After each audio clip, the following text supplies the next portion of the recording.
বন্ধুর বাসায় গিয়ে হিরো আলম জন্ম নিয়ন্ত্রণকারী মায়া বড়ি খেয়ে অসুস্থ হয়ে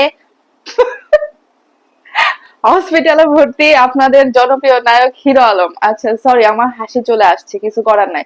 আপনারা কি আপনাদের প্রাক্তনকে ফিরে পেতে চান? তাহলে হিরো আলমকে ফলো করুন, ঠিক আছে? কারণ এই লোকের হচ্ছে একটা না, দুইটা না, তিনটা না, ছয়টা বিয়ে। বুঝছেন, রিয়ামণি নাকি তার 6 নম্বরে বিয়ে। এখন এই রিয়ামণিকে কাছে পেতে, রিয়ামণি চলে গিয়েছিল, রিয়ামণিকে কাছে পেতে সে এই নাটকটি করেছে। নাটক না, সবাই বলেছে যে সে আসলেই ঘুমের ওষুধ খেয়েছে। ঘুমের ওষুধ খেয়ে প্রচন্ড দুঃখে, প্রচন্ড কষ্টে সে ঘুমের ওষুধ খেয়েছে। তার কষ্ট হচ্ছে যে তার বউরা তাকে বিয়ে করে ভাইরাল হয়, ভাইরাল হওয়ার পরে তার বউরা তাকে ছেড়ে চলে যায়। ঠিক আছে, সেই দুঃখে সে তার বন্ধুর বাড়িতে গেল, রাত্রেবেলা 3টার সময় গিয়ে এই কাণ্ড সে ঘটিয়েছে। এখন কথা হচ্ছে যে যে তার যে বউ রিয়ামণি, সে রিয়ামণি কিন্তু তাকে ভালোবাসে, সেটা বোঝা গেল। সে সেই এই নিউজটা শোনার পরে যে হিরো আলম মায়াবড়ি খেয়েছে, এই নিউজটা শোনার পরে সে দৌড়ে তার স্বামী হিরো আলমের কাছে গিয়ে তাকে বুকে জড়িয়ে নিয়ে গিয়েছে। তাকে বুকে জড়িয়ে মাথায় হাত বুলিয়ে কত আদর যত্ন করছে। বেশ ভালো কথা, আমরা তো এরকম সম্পর্কই চাই। স্বামী স্ত্রীর মধ্যে এরকম সম্পর্ক থাকবে, সেটাই তো ভালো, তাই না? তাহলে তোমরা এতে এত নাটক কেন করো? তারপরে তাকে জড়িয়ে ধরে খুব সুন্দর একটি স্ট্যাটাস উপরে লিখে দিয়েছে। কি স্ট্যাটাস? সেটা হচ্ছে যে সম্পর্ক জোড়া লাগে দুটি মানুষের জন্য, কিন্তু ভেঙে যায় তৃতীয় পক্ষের কারণে।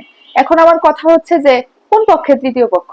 মানে হিরো আলমের তৃতীয় পক্ষ নাকি রিয়ামনের তৃতীয় পক্ষ? কারণ দুইজনেরই তো তৃতীয় পক্ষ আছে। তিন তিরিক নয়, তৃতীয় পক্ষ। তোমাদের পক্ষের শেষ নাই, কত যে পক্ষ, এক পক্ষ, দুই পক্ষ। এখন আসলে কার পক্ষের তৃতীয় পক্ষ আমার এসে এটা আমার আসলে মাথায় ধরলো না। কারণ হিরো আলম অভিযোগ করে যে ও ম্যাক্স অভির সাথে তার সম্পর্ক, ম্যাক্স অভির সাথে তার নানান রকম মানে কার্যকলাপের ভিডিও, নানান রকম কার্যরত অবস্থায় তাদেরকে ধরেছে। তারপরে আবার রিয়ামনিরও একই কথা, যে হিরো আলমের এরকম অনেকগুলো মেয়ে নিয়ে তার বাসায় থাকে, অনেকগুলো মেয়ের জন্য একটা এখন একটা নারীর সাথে সে সম্পর্কে রয়েছে, তার বাসায় থাকে, সে নারীর জন্য তাদের সম্পর্কে বিচ্ছেদ ঘটেছে। এরকমটাই বলেছিল রিয়ামনি। এখন দুইজনের কথা ছিল এরকম। তারপর এর মধ্যে অনেক নাটক সিনেমা কাহিনী হয়ে গেল। হিরো আলম রাত্রেবেলা 3টার সময় পাড়া প্রতিবেশীকে নিয়ে গিয়ে রিয়ামনিকে কর দিয়েছিল, সেই ভিডিও আপনারা সবাই দেখেছেন। তারা লাইভে এসে ঝগড়াঝাটি করলো, রিয়ামনি আবার হিরো আলমকে উত্তম মাধ্যম দিল, বউ হয়ে স্বামীকে একদম ঠাস ঠাস করে উত্তম মাধ্যম দিল। বেশ ভালোই, আমরা বেশ মজা পাচ্ছিলাম। তবে দেখেন আসলে তাদেরকে আমরা কিভাবে করে সেলিব্রিটি বানাই।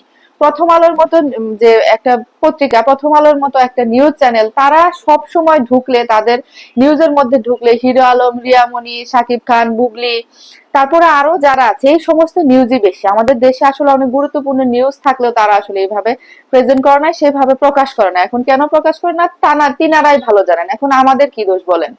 আমরা হচ্ছে যে তাদের ভিডিও ফেসবুক খুললেই দেখি, ইউটিউব খুললেই দেখি, বড় বড় নিউজ চ্যানেলে গেলেও দেখি, সবসময় তাদের ভিডিও দেখি। এখন সেজন্য তাদেরকে নিয়ে আমাদেরও কথা বলতে হয়। এখন একদল মানুষ এসে বলবে যে আপনারা এই ধরনের তাদেরকে নিয়ে কথা কেন বলেন? তারা তো আমাদেরকে বিনোদন দিচ্ছে, আমরা বিনোদন পাচ্ছি, আমরা বাঙালি, আমরা এই সমস্ত জিনিসে বিনোদন নেই, আমাদের কাজকর্ম কম। আমাদের হচ্ছে যে মানুষের কার কি হইলো না হইলো এগুলা নিয়ে ঘাটাঘাটি করার স্বভাব আমাদের। সেই স্বভাবগত কারণে আমাদের আসলে এসব লোকেদের ভিডিও, এসব লোকেদের নোংরা কার্যকলাপ দেখতে আমাদের ভালো লাগে। আমরা দেখে সেটা বিনোদন নেই, সেগুলা দেখে আমরা হাসতে থাকি। বুঝেন না ব্যাপারটা? এই হচ্ছে এদেরকে নিয়ে কথা বলার কারণ, আসল কারণ এটাই। তবে হিরো আলম অনেক বিনোদন দিচ্ছে। আর তোমরা যারা এত সুন্দর সুন্দর ছেলে মানুষ হইয়াও বিবাহ করতে পারতেছো না, দুইটা একটা প্রেম করো, সে প্রেমিকারা আবার হিরো আলমের মানুষের মতো লোকেদের সাথে ভাইগে যায়। তারা হিরো আলমের কাছ থেকে কিছু ট্রিক্স নাও, ট্রিক্স নিয়ে সেই ট্রিক্স ফলো করো। আর আমার যতটুকু মনে হয় হিরো আলম কানা বাবা আসলে বং ধরছে। কিসের ঘুমের ওষুধ? এগুলা তো আসলে বউদেরকে কাছে নেওয়ার নাটক করছে। মনে হয় যে রাতের বেলা ঘুমাইতে যায়, রিয়ামনির কথা মনে হয়েছে, বউয়ের প্রয়োজন হয়েছে, তখন কি করবো, দুঃখের ঠেলায় এই কাজ করছে। এটাই কাহিনী, আর কিছুই না। শুধু হাসি পাই এদের কথা বলতে যায়, বুঝছেন? কি বলবো। ভালো থাকবেন সবাই, আল্লাহ হাফেজ, বাই বাই।